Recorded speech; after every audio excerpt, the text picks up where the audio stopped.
जय हिंद दोस्तों। आज हम लोग पढ़ेंगे कैविटी ऑफ ह्यूमन बॉडी। तो जैसा कि हमने पिछली क्लास में पढ़ा था, कुछ ब्रीफिंग कर देता हूँ।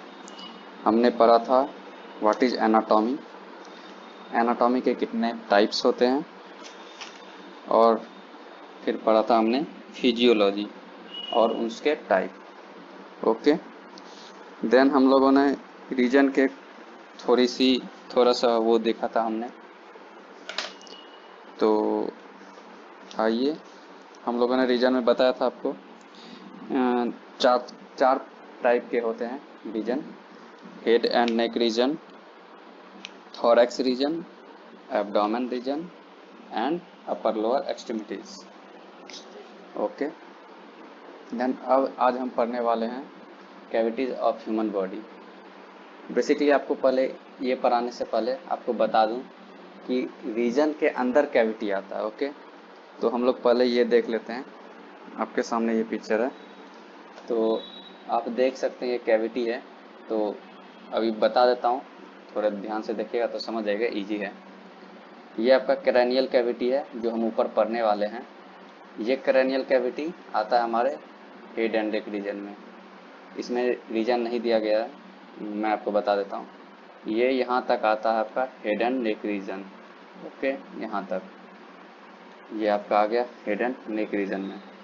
देन यहाँ से यहाँ तक आ गया आपका थोरैसिक रीजन में, और यहाँ से यहाँ तक आ गया आपका एब्डोमेन रीजन में, और fourth upper and lower extremities. इसमें क्या क्या होते हैं? तो हमारे दो हाथ और दो पैर। ओके, तो आइए अब हम ऊपर चलते हैं।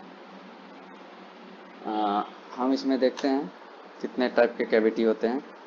मेनली आपको चार ही पढ़ना है: cranial cavity, thoracic cavity, abdominal cavity और पेल्विक कैविटी।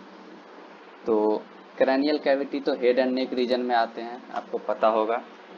ये आते हैं हेड एंड नेक रीजन में।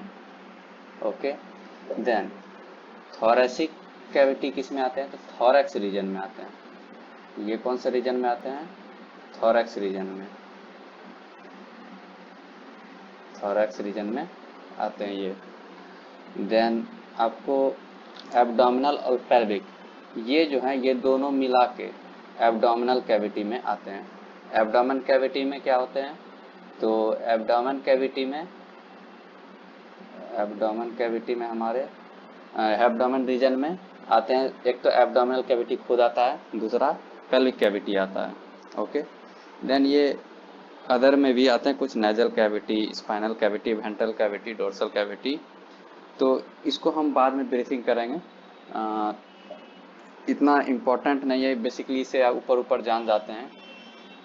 तो क्रैनियल और स्पाइनल को, क्रैनियल कैविटी और स्पाइनल कैविटी को जब हम लोग मिक्स करके पढ़ते हैं, ये मतलब इन दोनों का अलग अलग नाम है। ठीक, क्रैनियल कैविटी अलग है, स्पाइनल कैविटी अलग है। बट अगर हम इन दोनों को एक ही में ऐड करके बोलें तो क्या वर्ड यूज होगा? तो वहां पे होगा dorsal cavity. Dorsal cavity is equal to cranial cavity plus spinal cavity. Okay, इसके बाद हमारा head is the uppermost part of the body. आपको पता है सिर जो है हमारे शरीर की सबसे ऊपरी अंग है। ओके, देन क्रैनियल कैविटी क्या आता है? It's refers to the part of the head which is bonded by the bones of skull which contains the brain. मतलब क्रैनियल कैविटी क्या होता है ना, जैसे हमारा सिर है, हमारा सिर किस चीज से बना है? स्कल से बना है, बोन से बना है, जिसको हम लोग स्कल कहते हैं। स्कल के अंदर क्या होता है? एक खाली जगह होता है, जैसे पिंजरा होता है, चारों तरफ से घिरा होता है, बीच में खाली जगह होता है। उसी तरह हमारा स्कल होता है, स्कल चारों तरफ से घिरा होता है, बीच में खाली जगह होता है, जहाँ पे ब्रेन होता है। ओके, तो ब्रेन, इसको हम लोग क्या कहते हैं? क्रैनियल कैविटी, जो कि आता है हमारा हेड एंड नेक रीजन में। जैसे यहाँ देखिए, ये हो गया क्रैनियल कैविटी, कहाँ है? ये हमारा हो गया हेड, ये हो गया स्कल, खाली जगह। यहाँ पे हमारा होता है क्या? ब्रेन, यहाँ पे हमारा ब्रेन होता है। तो ये हो गया हमारा क्रैनियल कैविटी, जो कि आता है हेड एंड नेक रीजन में। हेड एंड नेक रीजन में बस एक यही है, क्रैनियल कैविटी। ओके, देन फिर हम देखते हैं थोरैक्स या थोरेसिक कैविटी। थोरैक्स भी कहते हैं, कुछ कुछ जगह थोरेसिक भी कहते हैं, दोनों का मतलब सेम ही है। ओके, तो इसका डेफिनेशन है it refers to the chest which is cage like cage formed by bone framework and supporting muscles. इसका काम है मसल्स को सपोर्ट करना, यह एक पिंजरा की तरह बना होता है। आप अगर खुद को देखेंगे तो आपको चेस्ट के दोनों साइड पे एक हड्डी का ढांचा मिलेगा जिसको हम लोग रिब्स कहते हैं। तो वो पिंजरे की तरह होता है जिसके अंदर हमारा हार्ट होता है और ब्रोंकी होता है, ब्लड वेसल्स होता है और मैनी मैनी मोर थिंग्स होता है।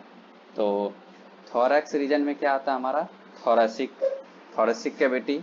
ओके, देन थोरेसिक कैविटी देखिए यहाँ पे फिगर है। थोरेसिक कैविटी क्या होता है, ये थोरैक्स रीजन में आ गया हमारा क्या, थोरेसिक कैविटी। ओके, जहाँ पे लंग्स हो गया, हार्ट हो गया, इसके अंदर क्या क्या होता है, लंग्स, हार्ट, ये वगैरह सब होते हैं यहाँ पे। तो ये आपका हो गया हेड एंड नेक रीजन जिसके अंदर क्रैनियल कैविटी आ गया।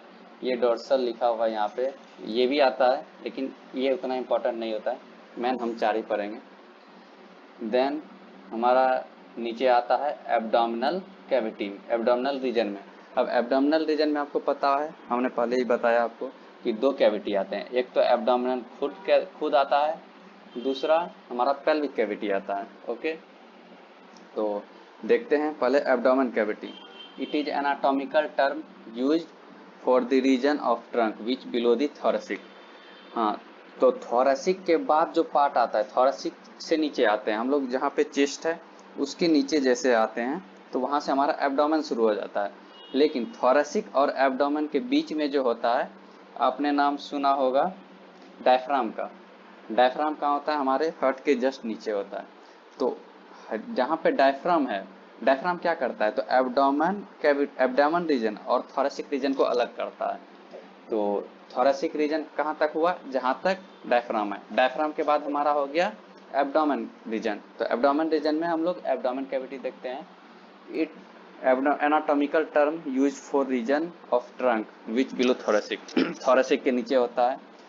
Abdomen can be divided into 2 cavities, ये बता दिया मैंने आपको। एब्डोमिनल कैविटी खुद आता है और दूसरा पेल्विक कैविटी आता है। देन डायफ्राम, ये भी हमने बता दिया कि डायफ्राम जो है थोरेसिक और एब्डोमेन के बीच में आता है। देन ये क्या क्या कंटेंट करता है, ये याद जरूर रखिएगा, क्योंकि हमें एग्जाम में ये नहीं पूछता कि कितने टाइप के होते हैं या वगैरह। हमारे को पूछेंगे क्या कि एब्डोमिनल कैविटी में क्या क्या कंटेंट करता है, जैसे 4 ऑप्शन रहेंगे तो आपको पता होना चाहिए क्या क्या होता है, तभी तो आप मार पाएंगे। देन जैसे है एब्डोमिनल कैविटी में आता है stomach, small intestine, large intestine, liver, gall bladder, pancreas, explain, kidney, adrenal gland and blood vessels. Okay, और भी आते हैं नर्व्स, लिम्फोस नोड्स वगैरह सब। देन एब्डोमिनल रीजन में भी बहुत सारे, जैसे 9 पार्ट में डिवाइड किया गया है एब्डोमिनल पार्ट को। पेल्विक एब्डोमेन रीजन में तो हमारा है ही एब्डोमिनल कैविटी और पेल्विक कैविटी, लेकिन एब्डोमिनल कैविटी जो है वहाँ पे भी 9 पार्ट में उसको डिवाइड किया गया है। जैसे आप लोग ये देख सकते हैं, समझने में आसानी, पहले आपको फिगर दिखा दूं। ये देखिए, ये है हमारा एब्डोमेन, तो इसको देखिए 9 पार्ट में बांटा गया है।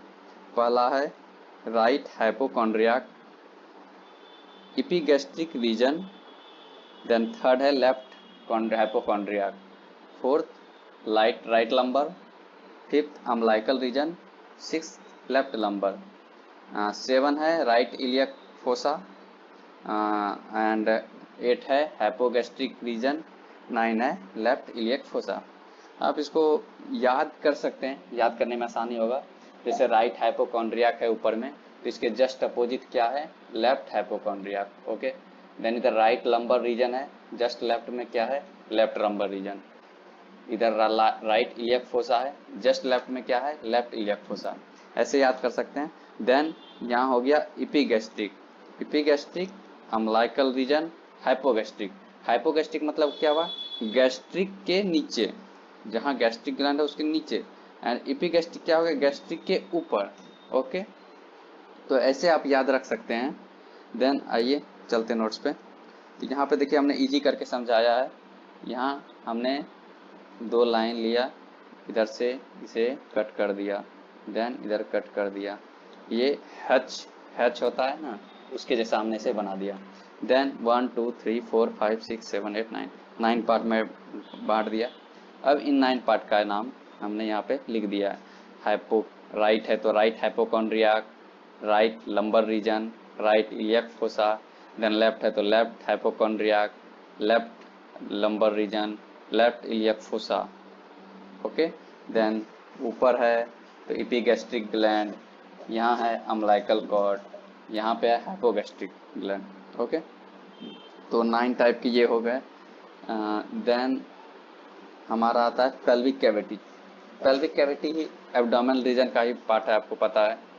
तो पेल्विक कैविटी क्या होता है, it refers to funnel shaped cavity which extended from the lower end of the abdominal cavity।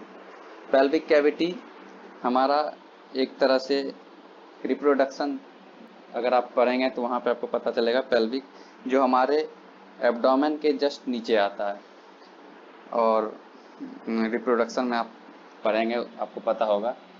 तो फ्यूनल शेप्ड का होता है, फ्यूनल शेप्ड कुछ इस टाइप का होता है, इस टाइप का। ओके, थोड़ा सा गलत बन गया, इस टाइप का। ओके, तो इस टाइप का हमारा होता है पेल्विक कैविटी। तो इसमें क्या है, फ्यूनल शेप का होता है। इट कंटेंस, इसमें क्या क्या कंटेंट हमने कहा ना, आपको कंटेंस हमेशा याद रखना है, कंटेंस जरूरी है, क्योंकि एग्जाम में कंटेंस ही पूछेंगे बेसिकली। अगर इजी पूछना होगा तो पूछ देंगे कितने टाइप के ये रीजन है, कितने कैविटी है। अगर टफ उनको बनाना होगा तो कंटेंट्स पूछ देंगे, इस रीजन में कौन सा कंटेंट आता है, तो आपको कंटेंट्स याद रखना है। देन इसमें देख सकते हैं आप क्या आता है, sigmoid colon, rectum, anus, urinary bladder, lower part of ureters, urinary bladder, urethra, some other reproductive organ या रिप्रोडक्टिव सिस्टम। ओके, हो गया हमारा 3 रीजन हो गया। हमने क्या क्या पढ़ लिया, हेड एंड नेक रीजन पढ़ लिया, देन हमने पढ़ लिया थोरेसिक रीजन, उसके बाद हमने पढ़ा एब्डोमेन रीजन जिसके अंदर एब्डोमिनल कैविटी और पेल्विक कैविटी दोनों आते हैं। देन अब हम पढ़ेंगे upper and lower extremities. Upper and lower extremities क्या हो गया, हमारे जो हाथ होते हैं, हाथ हाथ तो सही से बनेगा नहीं, तो हमारे जो हाथ होते हैं और पैर होते हैं। ओके, हमारे हाथ जो और होते हैं क्या होते हैं, पैर होते हैं। जैसे ये हाथ हो गया, तो इस ये हुआ हमारा अपर एंड लोअर एक्सट्रीमिटीज। ओके, अपर कितने हैं टोटल, तो 2 हाथ हो गए, अब 2 हमारे क्या हो गए, पैर हो गए, तो टोटल 4 आते हैं। तो यहाँ पे भी वही बताया गया है, इट कंटेंस आर्म, जैसे हाथ में पहले अपर एक्सट्रीमिटीज की बात करें तो अपर एक्सट्रीमिटीज में क्या आता है, हमारे हमारे दोनों हाथ। तो हमारे दोनों हाथ में क्या क्या कंटेंट करते हैं, मैं फिर बता रहा हूँ कि कंटेंट जरूर याद करिएगा, कंटेंट बहुत इंपॉर्टेंट है। देन आर्म में क्या क्या होता है, तो फोर आर्म होता है, उसके बाद हैंड होता है, और भी एल्बो होता है। ये तो खैर मेन यही है, it contains four arm between wrist and elbow, wrist and elbow के बीच में क्या होता है, फोर आर्म होता है हमारा। और फिर हम आते हैं लोअर लोअर रीजन में, लोअर एक्सट्रीमिटीज में। तो लोअर एक्सट्रीमिटीज में क्या क्या कंटेंट होता है, थाई जो कि हिप और नी के बीच में आता है, देन लेग जो नी और एंकल के बीच में आता है, और एंकल कहाँ होता है, एक जंक्शन है जहाँ पे joint of foot and leg, leg and foot का जो जॉइंट होता है उसको कहते हैं एंकल, और हमारा आता है फुट। तो आज के लिए बस इतना ही, आशा करता हूँ आप समझ गए होंगे। अगर आपको कोई दिक्कत होती है तो आप कमेंट करके हमें बता सकते हैं। बाकी जीएनएम से रिलेटेड हम सारी जितनी भी चैप्टर हैं कोशिश करेंगे कवर करने की। तो आज के लिए इतना ही। धन्यवाद।